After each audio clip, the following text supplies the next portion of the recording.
Goeiemôre. Het jy al gevra, is God regtig goed? Ons vra dit nie wanneer die lewe glad loop nie. Ons vra dit wanneer ons in die spreekkamer sit en die dokter skud sy kop. Ons vra dit wanneer jou kind se bed leeg is. Ons vra dit wanneer jy by die werk opdaag en daar lê 'n briefie dat jy oortollig is. Nou vriende, die Bybel sensureer nooit swaar kry en ellende op die gelowige se pad nie. Die Bybel maak hierdie verhale aan ons bekend. Ons sien dit by Dawid wat vra, ag Here, waarom? Ons sien dit by Asa wat vra, hoe is dit moontlik dat die goddelose soveel guns kan hê en ons soveel ellende? Wat baat dit my om goed te doen? Ons sien dit by Jeremia, die boek Klaagliedere wat vertaal word in Hebreëus Eka wat beteken ag hoe.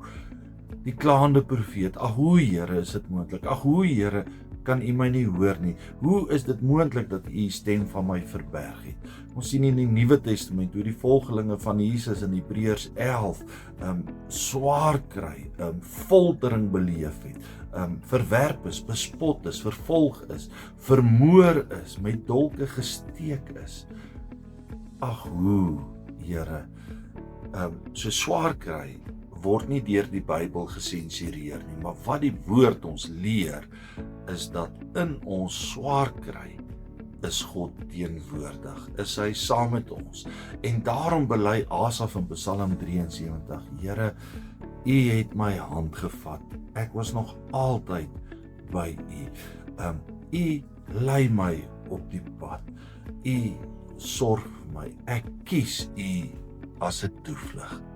In ons swaar kry, leer ons in Hebreërs 13, sê die Here, ek sal jou nooit verlaat, jou nie in die steek laat, ek is by jou. Mag jy ook beleef dat die Here jou swaar kry binnestap. Die kruis is die voorbeeld daarvan, dat hy sy lewe vir jou afgelê het, dat hy by jou is en jou nooit in die steek sal laat.